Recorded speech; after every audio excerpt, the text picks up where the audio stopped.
رسول اللہ صلی اللہ علیہ وسلم نے فرمایا الا اخبرکم بشیء اذا نزل برجل منکم کرب او بلاء من امر الدنیا دعا به ففرج عنه، میرے صحابہ میں تمہیں ایسی چیز نہ بتا دوں کہ جب تم میں سے کسی کو کوئی مصیبت دنیا میں آ جائے یا کوئی بلا کا سامنا ہو جائے تو اگر یہ کلمات اپنی زبان پہ لے آئے تو اللہ رب العزت اس کی بلا کو دور فرما دیں گے اور اس کی مصیبت کو دور فرما دیں گے۔ اور وہ کون سی دعا ہے؟ دعاء ذی النون، یونس علیہ السلام کی دعا۔ قرآن مجید میں اللہ رب العزت فرماتے ہیں وَذَا النُّونِ إِذ ذَّهَبَ مُغَاضِبًا فَظَنَّ أَن لَّن نَّقْدِرَ عَلَيْهِ فَنَادَىٰ فِي الظُّلُمَاتِ أَن لَّا إِلَٰهَ إِلَّا أَنتَ سُبْحَانَكَ إِنِّي كُنتُ مِنَ الظَّالِمِينَ۔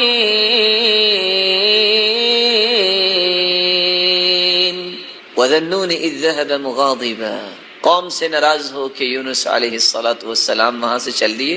فَظَنَّ أَن لَّن نَّقْدِرَ عَلَيْهِ، اور اس کا گمان یہ تھا کہ ہمارے پاس قدرت نہیں ہے، کہ جہاں بھی جائے گا تو ہماری قدرت نہیں ہے۔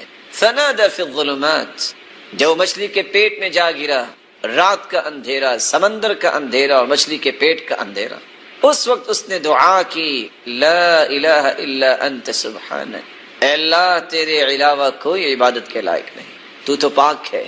انی کنت من الظالمین، میں نے اپنی جان پہ ظلم کر لیا۔ یہ کلمات انسان اگر اپنی زبان پہ لے آئے، رسول اللہ صلی اللہ علیہ وسلم کا فرمان معظم ہے لم يدع بها رجل قط الا استجاب اللہ تعالی له، جس مصیبت میں بھی انسان پھنسا ہے اگر یہ کلمات زبان پہ لے آئے اللہ رب العزت اس کی دعا کو قبول فرماتے ہیں اور اس کی مصیبت کو دور فرماتے ہیں۔ قرآن مجید، قرآن یہ قرأ یقرأ قراءۃ سے فعلان کے وزن پر ہے، جس کا مطلب ہے الجمع والضم والاجتماع، کسی چیز کو جمع کرنا، کسی چیز کو ملانا، کسی چیز کو اکٹھا کرنا۔ قرآن مجید کو قرآن مجید اسی لیے کہتے ہیں کہ اللہ رب العزت نے سابقہ تمام الہامی کتب کے علوم و فنون کو اس میں جمع کر دیا ہے۔ قرآن مجید کو قرآن مجید اس لیے کہتے ہیں کہ اللہ رب العزت نے تمام صحیح ترین قصص کو، اللہ رب العزت نے اس قرآن مجید میں صحیح قصوں کو جمع کیا ہے۔ قرآن مجید کو قرآن مجید اس لیے کہتے ہیں کہ اس میں انسانیت کی ضروریات کو اللہ تعالیٰ نے جمع کر دیا ہے۔ ایک انسان اگر قرآن مجید کو دستور حیات بنا لیتا ہے تو اس کی تمام تر ضروریات کو پورا کرنے کا علم اللہ تعالیٰ نے اس قرآن میں رکھا، بلکہ اس پر مستزاد قرآن مجید کو قرآن مجید اس لیے کہتے ہیں کہ اللہ رب العزت کے اس پاک کلام کے ذریعے ہی عالم اسلام میں بکھری ہوئی امت اسلامیہ کو جمع کیا جا سکتا ہے۔ اگر پوری امت کو جمع کیا جائے تو وہ قرآن مجید کے نام پہ ہی جمع کیا جا سکتا ہے، کیونکہ قرآن مجید میں کوئی اختلاف نہیں، اور جو شخص قرآن مجید میں اختلاف کرتا ہے ہر مومن کو اس کے ایمان سے اختلاف ہو جاتا ہے۔ اللہ رب العزت نے اس قرآن کے اوصاف کو بیان کیا ہے۔ یہ قرآن مجید بہت بڑا ذکر ہے، ارشاد ربانی ہے اِنَّا نَحْنُ نَزَّلْنَا الذِّكْرَ وَإِنَّا لَهُ لَحَافِظُونَ، اس ذکر کو ہم نے نازل کی اور اس کی حفاظت کی ذمہ داری بھی ہم نے اٹھائی۔ یہ ایسا آفاقی ذکر ہے، جس شخص کو یہ نصیب ہو جائے اللہ رب العزت اس کے تذکرے بھی دنیا میں پھیلا دیتے۔ یہ کتاب ہدایت ہے، ارشاد ربانی ہے الف لام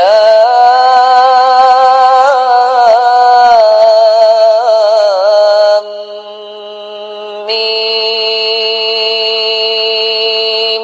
تلک آیات الکتاب الحکیم ہدی ورحمۃ للمحسنین۔ یہ اللہ کی نشانیاں، یہ ہدایت ہے، یہ رحمت ہے کن لوگوں کے لیے؟ جو احسان کرنے والے۔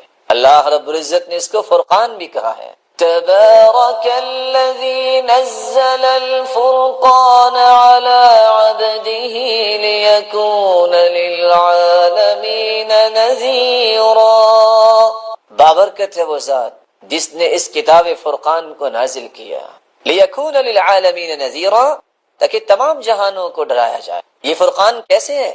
قرآن مجید کی تعلیمات کو جو سیکھتا ہے، اللہ رب العزت اس کے اندر صلاحیت پیدا کر دیتے ہیں، یہ حق و باطل میں تمیز کر سکتا ہے، یہ سچ اور جھوٹ میں تمیز کر سکتا ہے۔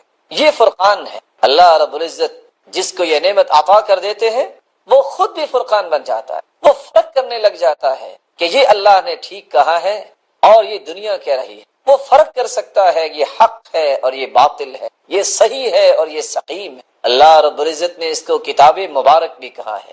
ارشاد ربانی ہے، وَهَذَا كِتَابٌ أَنزَلْنَاهُ مُبَارَكٌ مُصَدِّقُ الَّذِي بَيْنَ يَدَيْهِ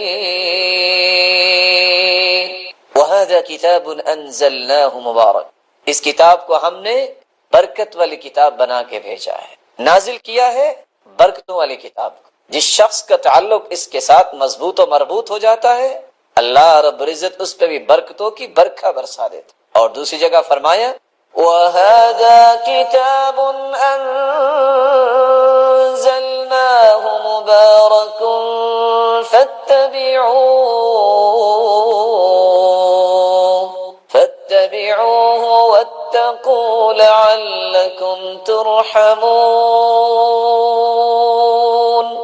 اس کتاب کو ہم نے برکتوں والی کتاب بنا کے نازل کیا ہے، اس کی اتباع کرو، اس کے بیان کردہ احکامات کی روشنی میں اپنی زندگی کے زاویے درست کرو، اپنے رویوں کی نوک پلک سیدھی کرو۔ واتقوا لعلکم ترحمون، اللہ کی رحمت کے متلاشی ہو تو اس کتاب ہدایت کی، کتاب مبارک کی اتباع کر لو، اس کی روشنی میں اپنی زندگی کو ڈھال لو۔ اللہ رب العزت نے اس کو کتاب نور بھی کہا ہے، یہ روشنی ہے، جس شخص کا تعلق اس کتاب سے جڑ جاتا ہے اس کی زندگی روشن بن جاتی، اللہ اس کے لیے روشنیوں کا بندوبست فرماتے ہیں، دنیا میں بھی اور آخرت میں بھی۔ ارشاد ربانی ہے، وَكَذَلِكَ أَوْحَيْنَا إِلَيْكَ رُوحًا مِّنْ أَمْرِنَا مَا كُنْتَ تَدْرِي مَا الْكِتَابُ وَلَا الْإِيمَانُ وَلَكِنْ جَعَلْنَاهُ نُورًا نَهْدِي بِهِ مَن نَّشَاءُ مِنْ عِبَادِنَا وَإِنَّكَ لَتَهْدِي إِلَى صِرَاطٍ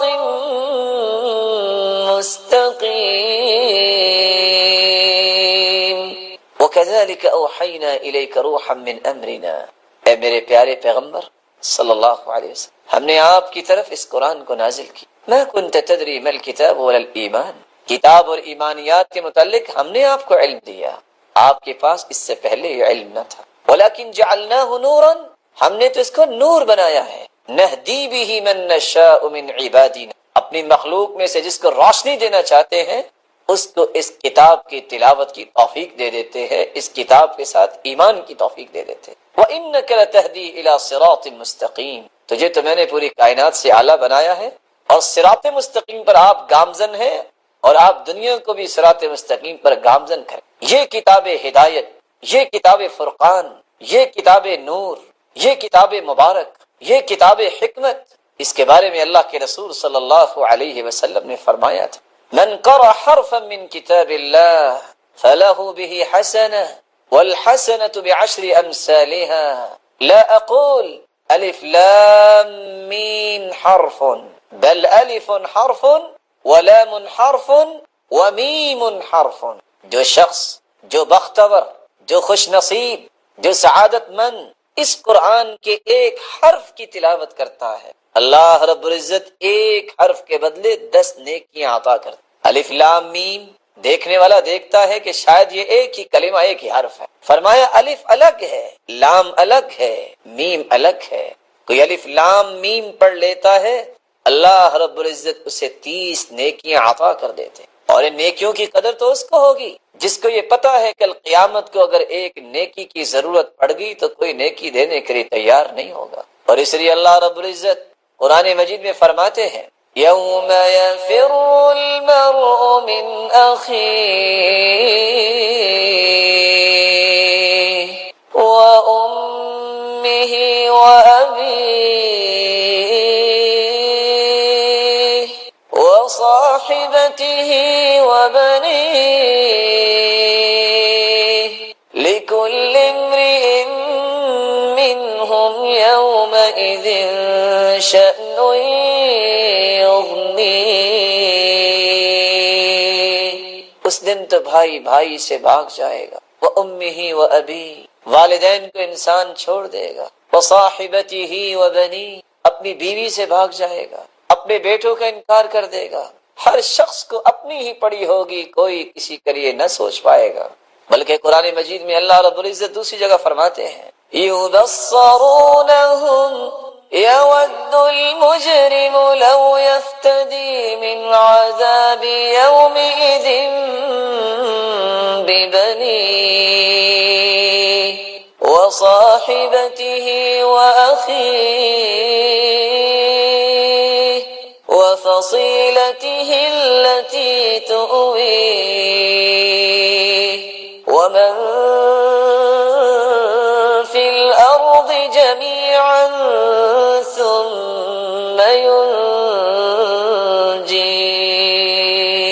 کل قیامت کو جب مجرم کو جہنم نظر آئے گی، یود المجرم لو یفتدی من عذاب یومئذ ببنیہ، وہ کہے گا اے اللہ میرے بچوں کو جلا دے، مجھے چھوڑ دے، وصاحبتی واخی، اے اللہ میری بیوی کو جلا دے، مجھے چھوڑ دے، میرے بھائیوں کو جلا دے، مجھے چھوڑ دے، وفصیلتہ التی تؤویہ، میرے خاندان کو جلا دے جس کی طرف میں دوڑ دوڑ کے جاتا تھا، مجھے چھوڑ دے، ومن فی الارض جمیعا ثم ینجیہ، میرے مالک اگر تو راضی نہیں ہو رہا تو ساری دنیا کو جلا دے، مجھے چھوڑ دے۔ لیکن اللہ رب العزت قرآن مجید میں کیا فرماتے ہیں کلا انہا لظی نزاعۃ للشوی کلا انہا لظی نزاعۃ للشوی تدعو من ادبر وتولى، ہرگز نہیں، یہ تو چنگاڑنے والی آگ ہے، انسان کی چمڑی ادھیڑ دینے والی آگ۔ رسول اکرم صلی اللہ علیہ وسلم پر نازل ہونے والا یہ قرآن بتاتا ہے کہ صبر، جس کے احادیث اور آیات کی روشنی میں معانی جو ہمارے سامنے آتے ہیں، یہ صبر یصبر سے ہے، صبر یصبر، اس کا مطلب ہے رکنا، باز رہنا، اپنے نفس کو روکنا، بہادری اور خاموشی سے کسی بھی مصیبت کا سامنا کرنا، اسے برداشت کرنا۔ اس لیے عربی زبان میں کہا جاتا ہے الصبر الامساک فی ضیق، کسی بھی تنگی کے موقع پہ اپنے آپ کو تھام لینا، یہ صبر ہے۔ الصبر جب باپ زبر آ جائے تو اس کا مطلب ہوتا ہے پانی جب نقطہ انجماد پہ پہنچ جاتا ہے برف بن جاتا ہے۔ بڑی سے بڑی مصیبت کے سامنے اس طرح اپنے آپ کو ٹھنڈا رکھنا کہ اپنے جسم پہ کوئی تبدیلی محسوس نہ کروائے۔ اس لیے علماء امت نے اس کے بارے میں اصطلاحی تعریفات جو بیان کی ہیں، علماء یہ بیان کرتے ہیں کہ صبر یہ ہے وَتَرْكُ الشَّكْوَى مِنْ أَلَمِ الْبَلْوَى لِغَيْرِ اللَّهِ إِلَّا إِلَى اللَّهِ، صبر یہ ہے کہ آزمائش اور مصیبت کی وجہ سے جو تکلیف اسے پہنچتی ہے اس کا شکوہ شکایت لوگوں کے سامنے نہ کرے بلکہ اللہ کے سامنے کرے، یہ صبر ہے۔ اور بعض علماء نے اس کی تعریف کرتے ہوئے یہ لکھا ہے وَالثُّبَاتُ مَعَ اللَّهِ وَتَلَقِّي بَلَائِهِ بِالرَّحْبِ وَالسَّعَةِ، اللہ کی محبت میں ثابت قدمی اختیار کرنا اور اس کی طرف سے آنے والی آزمائش اور مصیبت کو فراخ دلی سے اور وسعت ظرفی سے قبول کر لینا۔ اور بعض یہ کہتے ہیں هو ثبات القلب عن مورد الاضطراب، صبر یہ ہے بے چینی اور اضطراب کے وقت دل کو تھام لینا اور مضبوط کرنا۔ اور بعض نے اس بات کا بھی اضافہ کیا ہے والوقوف مع البلاء بحسن الادب، مصیبت تو آنی ہے وہ آ گئی، آزمائش تو آنی تھی وہ آ گئی، اب اس کو حسن ادب کے ساتھ برداشت کر لینا، خاموشی سے بہادری سے یہ وقت گزار لینا، یہ صبر ہے۔ اور یہ ایک حقیقت ہے جو سمجھنی چاہیے، ہمیشہ رات نہیں رہتی جس طرح ہمیشہ دن نہیں رہتی۔ جو انسان یہ سوچ بیٹھے میرے تو برے دن آ گئے ہیں، یہ لفظ بھی نہیں بولنا چاہیے۔ فرق ہے پریشان ہونا اور پریشان ہر وقت رہنا۔ پریشان ہونا یہ انسان ہونے کی دلیل ہے، انبیاء بھی پریشان ہو گئے تھے، لیکن پریشان ہر وقت رہنا یہ بے ایمان ہونے کی دلیل ہوتی ہے۔ انسان کو پریشانی آ جاتی ہے لیکن ہر وقت پریشانی کو سوار کر لے، ذکر کرے، نماز پڑھے، وضو کرے، پریشانی ختم۔ پریشان مومن رہتا نہیں ہے۔ یہ بات جو میں نے آپ کے سامنے کہی، امام غزالی کہا کرتے تھے کہ پریشان ہونا انسان ہونے کی دلیل ہے، انسان ہے تو پریشانی آئے گی، لیکن ہر وقت پریشان رہنا یہ بے ایمان ہونے کی دلیل ہے کہ اس کا اللہ پہ توکل اور اللہ پہ یقین ختم ہو گیا۔ کیا مطلب کہ اللہ اپنے بندے کو ضائع کر دیں گے؟ کہ اللہ رب العزت جو ہے وہ کوئی خیال نہیں کریں گے؟ نعوذ باللہ من ذالک، یہ کیسے ہو سکتا ہے؟ جس رب نے خنزیر اور کتے جیسی مخلوق جو اللہ کی ہے اس کا بھی خیال پورا کیا، اس کو خوراک دیتا ہے، تو وہ اشرف المخلوقات انسان کو جو ہے اس کا خیال نہیں کرے؟ یہ تصور ہی غلط ہے۔ اس لیے کبھی بھی انسان کو یہ نہیں سوچنا چاہیے کہ میرا رب مجھے ضائع کرے گا۔ اللہ رب العزت جب کسی کو تھام لیتے ہیں، جو اللہ کا پیارا بنتا ہے، بہانے بھی پھر اللہ خود بناتے ہیں۔ آپ ایک لمحے کے لیے اس قصے کو کیوں نہیں ذہن میں لاتے؟ 11 بھائی، چلو 10 بنیامین کو گھر چھوڑ گئے، کہنے والے یہ بھی کہتے ہیں کسی نے ادھر سے مارا ہوگا یوسف کو، کسی نے ادھر سے مارا ہوگا، کسی نے دھکا دیا ہوگا، کنویں میں گرایا ہے کہ نہیں گرایا؟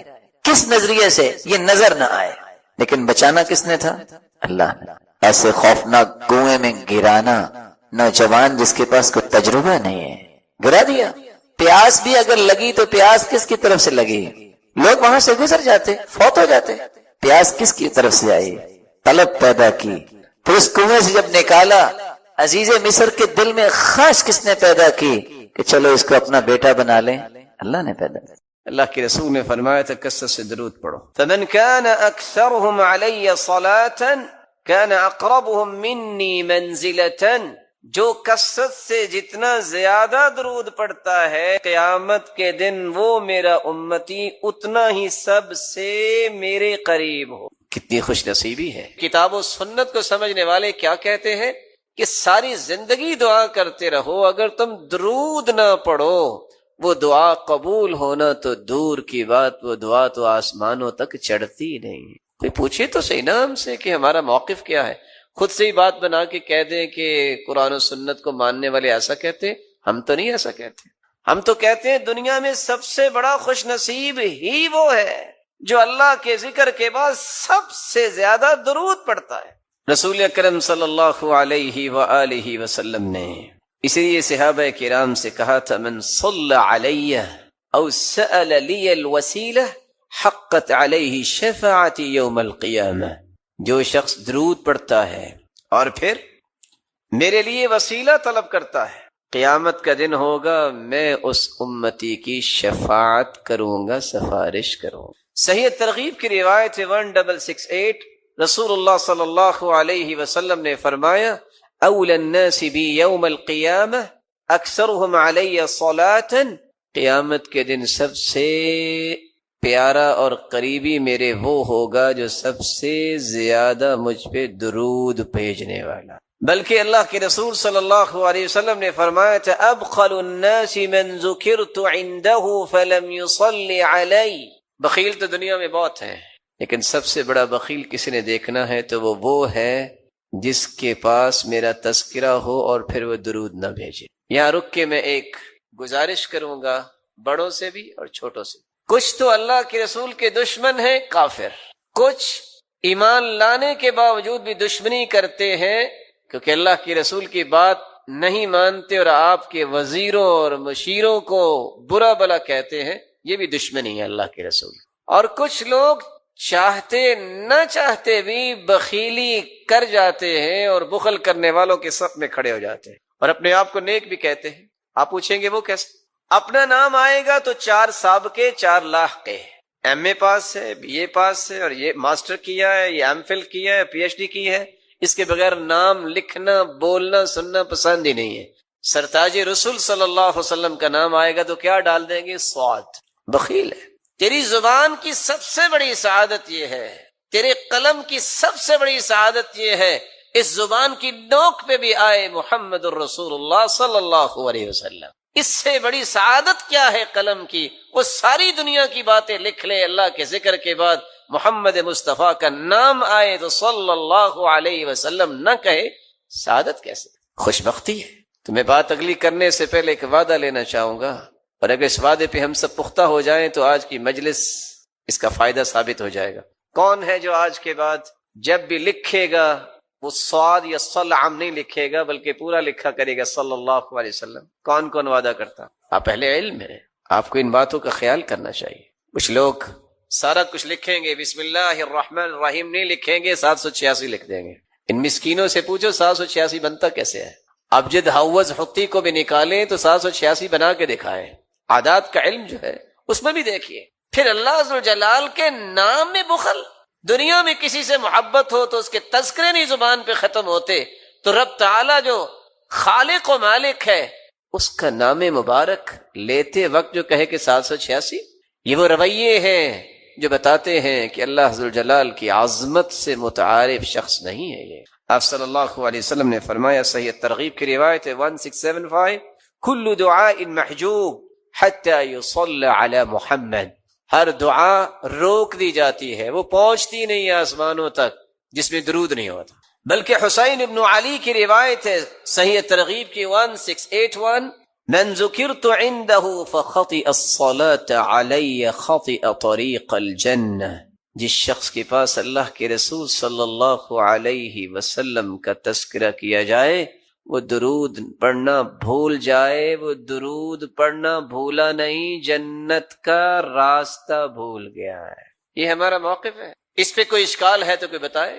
ہمارا تو موقف ہے دعا ہی قبول نہیں ہوتی، دعا چڑھتی نہیں ہے، وہ جنت کا راستہ ہی بھول جاتا ہے. کون کہتا ہے کہ قرآن و سنت کی بات کرنے والے درود کے منکر ہیں؟ یہ صرف حاسد اور ناقد جو ہے جس کے پاس کوئی دلیل نہیں بنتی تو پھر وہ تانے دیتا ہے. تان و تشنیع کرنے والے کبھی بھی فلاح نہیں پاتے. اللہ کے رسول صلی اللہ علیہ وسلم پر درود بھیجنا یہ ہر مسلمان کی سب سے بڑی سعادت ہے اللہ ذو جلال کے ذکر کے بعد. آپ صلی اللہ علیہ وآلہ وسلم کی محبت کا یہ تقاضا کہ آپ پر درود پڑھا جائے. اس کے بارے میں ایک ضروری بات سمجھنے والی ہے. کتنے لوگ ترجمہ کرتے ہیں ان اللہ و ملائکتہ یصلون علی النبی، ان اللہ و ملائکتہ، بے شک اللہ ذو جلال اور اس کے فرشتے، یصلون علی النبی، وہ نبی پر درود بھیجتے ہیں. یہ ترجمہ ٹھیک نہیں ہے. یا ایھا الذین آمنوا صلوا علیہ وسلموا تسلیما، اے مومنو تم بھی درود پڑھو.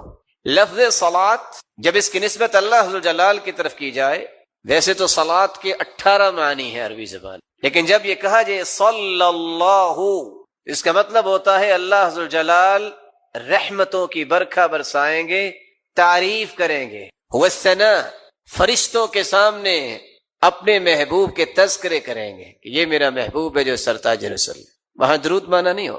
لفظ صلاۃ جب فرشتوں کے ساتھ استعمال ہو، صلت الملائکہ، فرشتوں نے صلاۃ پڑھی، کیا مطلب؟ وہاں بھی درود کا معنی نہیں ہوگا. بلند مقام کے لیے برکت کی دعائیں کی فرشتوں نے، بخشش کی دعائیں کی. صلی الرجل، جب لفظ صلاۃ کو کسی انسان کے ساتھ ذوی العقول کے ساتھ استعمال کیا جائے، اس کا مطلب نماز پڑھنا بھی ہوتا ہے، اس کا مطلب درود پڑھنا بھی ہوتا ہے، اور دیگر معانی بھی اہل لغت نے بیان کیے ہیں. لیکن اگر غیر ذوی العقول کے لیے استعمال ہو، صلت الطیور والحیوانات، پرندوں نے درود پڑھا، یہ ترجمہ نہیں ہوتا. وہاں ترجمہ ہوتا ہے پرندوں نے اللہ ذوالجلال کی حمد و ثنا بیان کی، اللہ ذوالجلال کی تعریف کی ہے، حمد بیان کی. تو قرآن مجید کے ترجمے کو صحابہ کرام، تابعین اور تبع تابعین اور لغت کو سمجھنے والے لوگ ہیں، ان کے کیے گئے ترجموں کی روشنی میں ہی اختیار کرنا چاہیے. آپ کی محبت کا ایک ساتواں تقاضا بھی ہے، آپ کی محبت میں غلو نہیں کرنا چاہیے۔ یہ بھی ایک بات سمجھنے والی ہے۔ محبت وہی ہے جس کا تذکرہ اللہ ذو جلال نے قرآن میں کر دیا۔ بھلا اللہ سے بڑھ کے بھی کوئی محبت کی حقیقت کو پیش کر سکتا ہے؟ محبت وہی ہے جو اللہ کے رسول نے خود سمجھا دی کہ یہ میرے ساتھ محبت کر، غلو نہیں، حدود سے تجاوز نہیں، حدود کو کراس نہ کیا جائے۔ صرف 3 آیتیں اگر آپ ان کو یاد رکھیں تو کبھی بھی آپ غلو کا شکار نہیں ہوں گے۔ سورۃ الانعام کی 50 نمبر آیت، سورۃ الاعراف کی 188 نمبر آیت، اور سورۃ الکہف کی آخری آیت 110 نمبر آیت۔ اللہ ذو الجلال فرماتے ہیں قل لا اقول لكم عندي خزائن الله ولا اعلم الغيب ولا اقول لكم اني ملك ان اتبع الا ما يوحى قل هل يستوي الأعمى والبصير أفلا تتفكرون قل لا أقول لكم عندي خزائن الله۔ میں بڑی محبت کے ساتھ، ادب کے ساتھ، احترام کے ساتھ یہ پیغام پہنچانا چاہتا ہوں ان مسلمانوں تک بھی جو محبت کا دعویٰ بھی کرتے ہیں اور اس آیت کی روشنی میں محبت کے زاویوں کو اختیار نہیں کرتے، غلو کرتے ہیں۔ کیا کہتے ہیں کہ خزانوں کا مالک ہے تو اللہ کا رسول نہیں۔ میرے محترم، خزانوں کے مالک اللہ ذوالجلال ہے، کیونکہ اللہ ذوالجلال نے اعلان بھی کروایا ہے تو اسی ہستی سے۔ قل، فرما دیجئے، لا اقول لکم عندی خزائن اللہ، میں نہیں کہتا کہ میرے پاس خزانے ہیں اللہ تعالیٰ کے۔ صحیح بخاری کی روایت ہے 3117، سیدنا ابو ہریرہ رضی اللہ تعالی عنہ بیان کرتے ہیں اللہ کے رسول صلی اللہ علیہ وسلم نے فرمایا ما اعطیکم ولا امنعکم، نہ میں تم سے کوئی چیز روک سکتا ہوں نہ میں تجھے کوئی دے سکتا ہوں، انما انا قاسم اضع حیث امرت، میں تو تقسیم کرنے والا ہوں، کہاں؟ جہاں مجھے حکم ہوگا۔ اور دوسری روایت کے الفاظ ہیں انما انا قاسم واللہ یعطی، دینے والا وہی ہے، میں تو تقسیم کرنے والا ہوں۔ قل لا اقول لکم عندی خزائن اللہ ولا اعلم الغیب، میں نہیں کہتا کہ میں غیب جانتا ہوں۔ لوگ کیا کہتے ہیں آج؟ جو گزشتہ 10 دن گزرے، 15 دن کیا سنا آپ نے؟ محبت میں تجاوز کہ اللہ کے رسول تو غیب جانتے۔ قرآن سمجھا کریں، قرآن پڑھا کریں اور اللہ کے رسول کے فرامین کو پڑھا کریں، سمجھ آئے گی محبت کیسے کرنی۔ قرآن کہہ رہا ہے وَلَا أَعْلَمُ الْغَيْبِ، میں غیب نہیں جانتا۔ کون فرما رہے ہیں؟ وہ ہستی جس جیسی ہستی اللہ نے پیدا نہیں کی۔ صحیح بخاری کی روایت ہے 4001، ربیع بنت معوذ رضی اللہ تعالی عنہ بیان کرتی ہیں دخل علی النبی صلی اللہ علیہ وسلم غداة بنی علی فجلس على فراشه، میری شادی کے دن اللہ کے رسول تشریف لائے اور میرے پاس آ کے بیٹھے کہ مجلسی کا منی وجویریات یضربن بالدف، کچھ چھوٹی بچیاں جو ہیں من قتل من آبائهن یوم بدر، بدر کے شہداء کے متعلق ندبہ کر رہی تھی، یندبن، تو ایک بچی کہنے لگی وفینا نبی یعلم ما فی غدی، ہمارے درمیان اللہ کے پیغمبر ہیں جو کل کے بارے میں بھی جانتے ہیں۔ آپ نے فرمایا لا تقولی ہکذا وقولی ما کنتی تقولین، یہ نہ کہو جو پہلے کہہ رہی تھی وہی کہو جو شہداء کی اب بات کر رہی تھی۔ لا يعلم ما فی غد الا اللہ، اللہ کے سوا کوئی بھی غیب کے بارے میں اور کل کے بارے میں نہیں جانتا۔ آپ نے فوراً منع کر دی۔ قل لا يعلم من في السماوات والأرض الغيب إلا الله وما يشعرون أيان يبعثون۔ میرے محبوب فرما دیجئے لا يعلم من في السماوات والأرض الغيب إلا الله، زمین و آسمان کے غیب کے متعلق کوئی نہیں جانتا۔ ہاں جس کو اللہ ذوالجلال نے اپنے پیغمبر کو بتا دیا پھر وہ غیب رہتا نہیں ہے۔ جس کو یہ آیت سمجھ آ جائے کبھی بھی تجاوز نہیں کرے گا۔ لوگ آدھی آدھی رات گزار دیتے ہیں اور یہ کہہ رہے ہوتے ہیں ادرکنی یا رسول اللہ، انظر الی یا رسول اللہ صلی اللہ علیہ وسلم، میرے بھائی استغاثہ اور مدد طلب کریں تو اللہ ذوالجلال سے۔ آپ صلی اللہ علیہ وسلم کی ذات مبارکہ پوری کائنات ایک طرف اور محمد مصطفیٰ کی عظمت ایک طرف۔ لیکن ایک بات سمجھانے کے لیے پوچھوں گا، اگر اللہ کے رسول صلی اللہ علیہ وسلم غیب جانتے ہوتے تو آپ کے 70 صحابہ جو ہیں وہ احد میں شہید ہو گئے تو آپ احد میں پھر جاتے؟ بولیے، اگر پتا تھا کہ میرے صحابہ شہید ہو جائیں گے۔ بیر معونہ پہ 70 قراء شہید ہو گئے جن کو خود ہی بھجوایا تھا۔ اگر غیب کا علم ہوتا تو اہل قرآن جو شہید ہوئے ہیں آپ اس کے بارے میں کیا کہیں گے؟ سیدہ عائشہ رضی اللہ تعالیٰ عنہ بیوی جن کی پاکیزگی قرآن نے بیان کی، اگر غیب کا علم ہوتا تو آپ یہ فرماتے ان کنتی الممتی بذنب فتوبی واستغفری، عائشہ اگر تم سے بھول ہوگی ہے، غلطی ہوگی ہے تو توبہ کر لو۔ بیوی سے کہتے ایسا؟ اگر غیب کا علم ہوتا تو وہ لقمہ جس میں زہر ڈالی گئی کھانے میں تو آپ وہ لقمہ لیتے؟ اللہ ذوالجلال نے عقل اس لیے دی ہے کہ اس کے ساتھ قرآن کو صحیح طریقے سے سمجھا جائے۔ ساتھ ہی اللہ ذوالجلال فرماتے ہیں وَلَا أَقُولُ لَكُمْ إِنِّي مَلَكٌ، میں یہ بھی نہیں کہتا کہ میں فرشتہ ہوں۔ آپ نے سنا ہوگا کہ کیا کہتے ہیں، نبی نور من نور اللہ ہے۔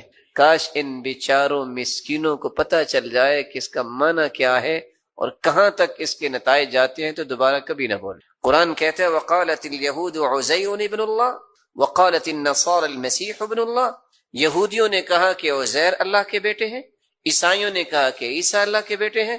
یضاہئون قول الذین کفروا من قبل قاتلهم اللہ، کافر ہو گئے یہ کہہ کر اللہ ان کے ٹکڑے کرے۔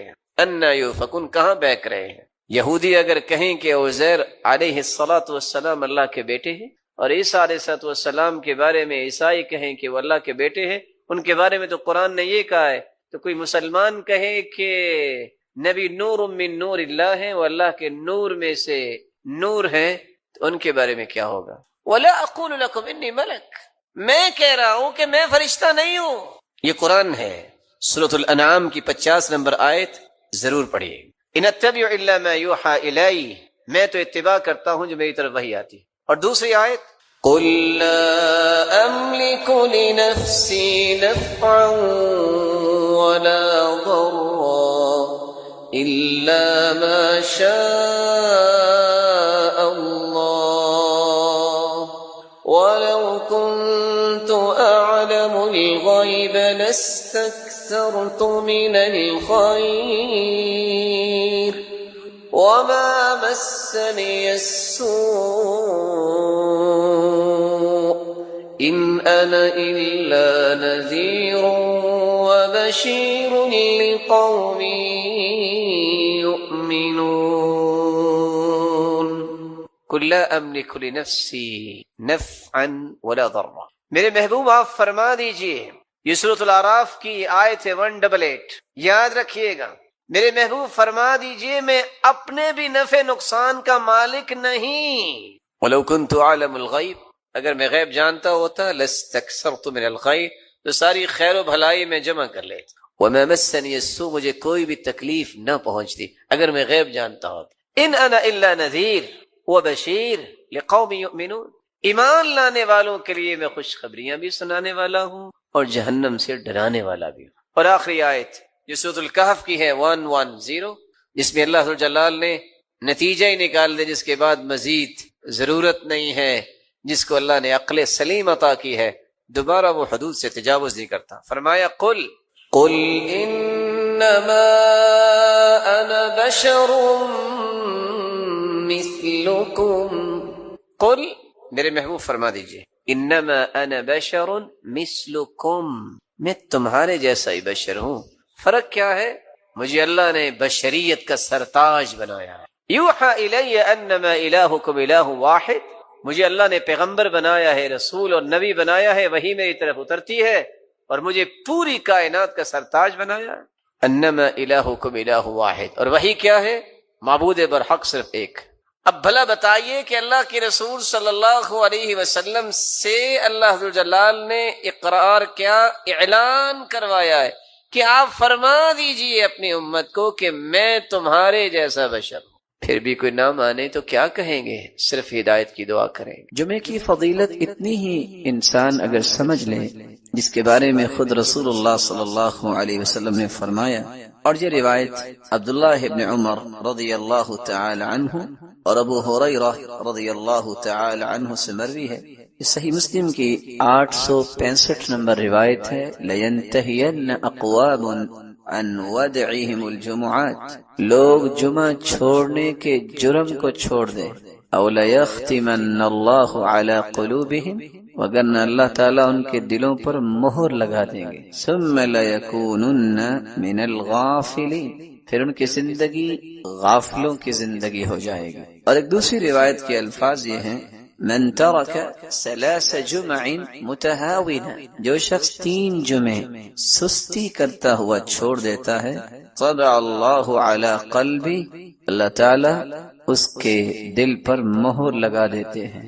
رسول اللہ صلی اللہ علیہ وسلم نے جمعے کی فضیلت کے متعلق فرمایا، سیدنا ابو ہریرہ رضی اللہ تعالی عنہ سے مروی ہے کہ اللہ رب العزت کے پیارے پیغمبر نے صحابہ کرام کو اس بات کی خوشخبری دی اور فرمایا، نحن الآخرون الاولون یوم القیامہ، ہم دنیا کے اندر تو یہودیوں اور عیسائیوں کے بعد آئے ہیں، لیکن قیامت کے دن سب سے پہلے جنت میں جائیں گے۔ المقضی لهم قبل الخلائق، پوری کائنات سے پہلے اگر کسی کا حساب و کتاب ہوگا، کسی کو اس بات کی نوید سنائی جائے گی کہ تم جنت میں جاؤ، تو وہ امت محمد ہوگی۔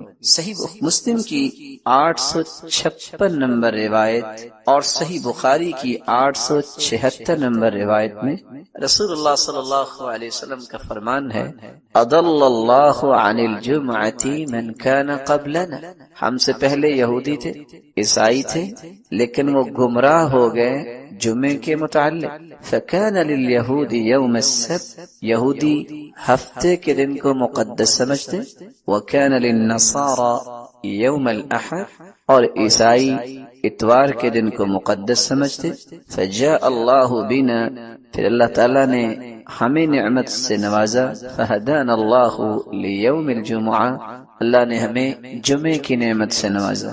فجعل الجمعہ والسبت والاحد، تو اللہ نے ترتیب ہی بنوا دی، جمعہ پھر اس کے بعد ہفتہ اور اتوار۔ وکذالک ہم تبع لنا یوم القیامہ، اسی طرح قیامت کے دن وہ ہمارے پیچھے ہی ہوں گے۔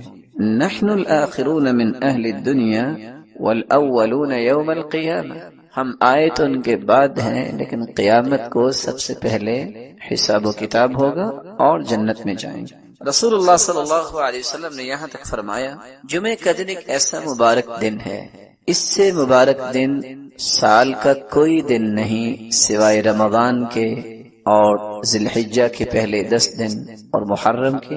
اور لفظ وہاں کیا ہے؟ خیر یوم طلعت علیہ الشمس یوم الجمعہ، جمعے کا دن ایسا مبارک دن ہے، سال میں جب بھی سورج نکلتا ہے سب سے زیادہ خیر والا دن جمعے کا دن ہے۔ اس کی وجہ فیہ خلق آدم، اللہ تعالیٰ نے اسی دن آدم علیہ السلام کو پیدا کیا۔ وفیہ ادخل الجنہ، اور جمعے کے دن ہی اللہ رب العزت نے آدم کو جنت میں داخل فرمایا۔ وفیہ اخرج منہا، اور جمعے کے دن ہی جنت سے زمین پر اتارے گئے، نکالے گئے۔ ولا تقوم الساعۃ الا فی یوم الجمعہ، اور قیامت بھی جمعے کے دن ہی آئے گی۔ سنن ابی داود کے الفاظ یہ ہیں، وفیہ اہبط، آدم علیہ السلام کو زمین پر بھی اللہ نے اتارا تو جمعے کے دن۔ وفیہ تیب علیہ، اور جمعے کے دن ہی اللہ تعالیٰ نے آدم علیہ السلام کی توبہ کو قبول فرمایا۔ وفیہ مات، اور جمعے کے دن ہی اللہ کے پیغمبر آدم علیہ السلام فوت ہوئے۔ وفیہ تقوم الساعہ، اور جمعے کے دن ہی قیامت قائم ہوگی۔ اور ساتھ یہ فرمایا، وفیہ ساعۃ لا یصادفها عبد مسلم وهو يصلی یسأل اللہ حاجته الا اعطاه، اس دن ایک ایسی مبارک گھڑی ہے، اس مبارک گھڑی میں جو بھی دعا کی جائے اللہ تعالیٰ اس دعا کو رد نہیں کرتا۔ رسول اللہ صلی اللہ علیہ وسلم نے یہاں تک فرمایا، اور یہ سنن ابن ماجہ کی روایت ہے 1084 نمبر، کہ دنوں میں سرتاج دن، سید دن جمعہ کا دن ہے۔ ان یوم الجمعہ سید الایام واعظمها عند اللہ، جمعہ کا دن تمام دنوں کا سید ہے، سرتاج ہے، اور وہ اللہ کے ہاں بڑی ہی عظمت والا دن ہے۔ وَهُوَ أَعْظَمُ عِندَ اللَّهِ مِنْ يَوْمِ الْأَضْحَى وَيَوْمِ الْفِطْرِ، بلکہ فرمایا کہ عید الفطر اور عید الاضحیٰ سے بھی زیادہ عظمت والا دن۔ فِيهِ 5 خصال، اس میں 5 ایسی خصلتیں ہیں۔ خلق اللہ فیہ آدم، اس دن اللہ تعالیٰ نے آدم کو پیدا کیا۔ وَأُهْبِطَ فِيهِ آدَمَ إِلَى الْأَرْضِ، اور اسی دن اللہ نے زمین کی طرف آدم کو اتارا۔ وَفِيهِ تَوَفَّى اللَّهُ آدم، اور اسی دن اللہ تعالیٰ نے آدم کی روح قبض کی۔ وَفِيهِ سَاعَةٌ لَا يَسْأَلُ اللَّهَ فِيهَا الْعَبْدُ شَيْئًا إِلَّا أَعْطَاهُ مَا لَمْ يَسْأَلْ حَرَامًا۔ چوتھی خصلت جمعے کے دن کی یہ ہے کہ ایک ایسی مبارک گھڑی ہے جو بھی انسان اللہ سے طلب کرے اللہ رب العزت اسے عطا کر دیتے ہیں۔ وَفِيهِ تَقُومُ السَّاعَةُ، اور 5ویں خصلت اسی دن قیامت قائم ہوگی۔ مَا مِن مَلَكٍ مُقَرَّبٍ وَلَا سَمَاءٌ وَلَا أَرْضٌ وَلَا رِيَاحٌ وَلَا جِبَالٌ وَلَا بَحْرٌ إِلَّا وَهُنَّ يَشْفِقْنَ مِنْ يَوْمِ الْجُمْعَةِ، فرشتے، آسمان اور زمین، ہوائیں اور پہاڑ اور سمندر اس دن سے خوف کھاتے ہیں کہ اس دن قیامت قائم ہوگی۔ رسول اللہ صلی اللہ علیہ وسلم نے جہاں اس کو دنوں کا سرتاج کہا، وہاں یہ لفظ بھی صحابہ کرام کو بیان کیے، ان من افضل ایامکم یوم الجمعہ، یہ افضل ترین دن ہے۔ بقیہ چیزوں کو بیان کرتے ہوئے آپ نے یہ بھی فرمایا فَأَكْثِرُوا عَلَيَّ مِنَ الصَّلَاةِ فِيهِ، جمعے کے دن تم کثرت سے درود پڑھا کرو۔ فَإِنَّ صَلَاتَكُمْ مَعْرُوضَةٌ عَلَيَّ، کیونکہ تمہارا سلام مجھے پہنچایا جائے گا۔ رسول اللہ صلی اللہ علیہ وسلم کے صحابہ نے سوال کر دیا کہ ہم اگر درود پڑھیں گے تو آپ کے پاس کیسے پہنچے گا؟ تو جواب دیا ان اللہ حرم علی الارض ان تأکل اجساد الانبیاء، اللہ تعالیٰ نے زمین پر حرام کر دیا ہے کہ وہ انبیاء کے جسد مبارک کو نقصان پہنچائے یا کھائے، تو تمہیں ثواب اور اجر سے نوازا جائے گا۔ اور یہ روایت سنن ابی داود کی 1047 نمبر، اور سنن النسائی کی 1373 نمبر، اور سنن ابن ماجہ کی 1082 نمبر۔ رسول اللہ صلی اللہ علیہ وسلم نے فرمایا جمعے کا دن تھا تو جبریل امین تشریف فرما ہوئے، اور جبریل امین نے اپنی ہتھیلی پہ ایک سفید شیشے کی طرح ایک چیز مجھے دکھائی، فی وسطها كالنکتة السوداء، جس کے درمیان ایک کالا نشان تھا۔ فقال ما هذه يا جبریل، میں نے سوال کیا جبریل یہ کیا؟ قال هذه الجمعة يعرضها عليك ربك لتكون لك عيدا، یہ تیرے رب کی طرف سے تحفہ ہے، جمعے کا دن ہے اور آپ کے لیے اللہ نے اس کو عید بنایا ہے، وَلِقَوْمِكَ مِن بَعْدِكَ، اور آپ کی قوم کے لیے بھی عید ہے۔ اور ایک دوسری روایت کے الفاظ یہ روایت طبرانی کی روایت ہے، اور شیخ البانی رحمۃ اللہ علیہ صحیح الترغیب والترہیب میں اس کو صحیح کہہ رہے ہیں۔ آپ کے زبان اقدس سے یہ الفاظ بھی نکلے ان هذا اليوم جعله اللہ عیدا للمسلمین، اللہ تعالیٰ نے جمعے کے دن کو مسلمانوں کے لیے عید کا دن بنایا ہے۔ بلکہ رسول اللہ صلی اللہ علیہ وسلم نے فرمایا ان فی الجنۃ لسوقا یأتونها کل جمعہ، جمعے کا مبارک دن اللہ جنت میں بھی رکھے، جنت میں ایک بازار ہوگا یأتونها کل جمعہ، صحیح مسلم کی 2833 نمبر روایت ہے کہ جنت میں بھی ایک بازار ہوگا جس میں جنتی جمعے کے دن آئیں گے، کیا کیفیت ہوگی یہ اللہ ہی جانتے ہیں۔ اور اگر اس کو دوسرے لفظوں میں آپ کہہ سکیں کہ جنت میں بھی اللہ تعالیٰ جمعہ بازار جنتیوں کی خواہشوں کو پورا کرنے کے لیے لگوائیں گے۔ فتحب ريح الشمال، شمال کی طرف سے ہوا آئے گی، فتحسو فی وجوہہم وثیابہم، جو جنتیوں کے لباس اور ان کے چہروں پہ پڑے گی. فَيَزْدَادُونَ حُسْنًا وَجَمَالًا، تو اللہ کی طرف سے اس گرد پڑنے سے جو گرد نہیں ہوگی، اس مٹی کی وجہ سے ان کے حسن میں اضافہ ہوگا. فَيَرْجِعُونَ إِلَىٰ أَهْلِهِمْ، جب وہ گھروں کو واپس پلٹ کے آئیں گے. وَقَدْ ازْدَادُوا حُسْنًا وَجَمَالًا، تو گھروں والے بھی اس سے زیادہ خوبصورت ہو چکے ہوں گے. فَيَقُولُ لَهُمْ أَهْلُوهُمْ، تو وہ کہیں گے گھروں والے، وَاللَّهِ لَقَدْ ازْدَدْتُمْ بَعْدَنَا حُسْنًا وَجَمَالًا، اللہ کی قسم تم تو ہمارے بعد اور زیادہ حسن میں ہو گئے ہو. فَيَقُولُونَ، تو وہ جواب دیں گے، وَأَنْتُمْ وَاللَّهِ لَقَدْ ازْدَدْتُمْ بَعْدَنَا حُسْنًا وَجَمَالًا، اللہ کی قسم ہم تو ہوئے، آپ بھی اللہ کی رحمت سے حسن و جمال میں اور زیادہ ہو گئے. رسول اللہ صلی اللہ علیہ وسلم ان فضیلتوں کے ساتھ ہمیں دو حکم دیے ہیں. پہلا حکم کہ جمعے کے دن کثرت سے درود پڑھا جائے. دوسرا حکم، اس میں ایک ایسی مبارک گھڑی ہے جو بھی دعا کی جائے وہ دعا رد نہیں ہوتی. وہ کون سی گھڑی ہے، وہ کون سا وقت ہے جب دعا کی جائے تو دعا رد نہیں ہوتی؟ سیدنا ابو ہریرہ روایت کرتے ہیں، اور یہ صحیح بخاری کی 935 نمبر اور صحیح مسلم کی 852 نمبر روایت ہے. ان فی الجمعۃ لساعۃ، جمعے کے دن ایک ایسی گھڑی ہے، لا یوافقها عبد مسلم قائم یصلی، جو بھی شخص اس گھڑی کو پا لیتا ہے اس حالت میں کہ وہ نماز پڑھ رہا ہے، یسأل اللہ خیرا الا اعطاہ ایاہ، اللہ تعالیٰ اس کو ہر وہ چیز عطا کر دیتے ہیں جس کا بندہ مومن سوال کرتا ہے. اور ایک روایت میں آتا ہے وہی الساعۃ خفیفہ، یہ بہت تھوڑا سا وقت ہوتا ہے. علماء نے اس وقت کے متعلق دو روایتوں سے استدلال لیا ہے.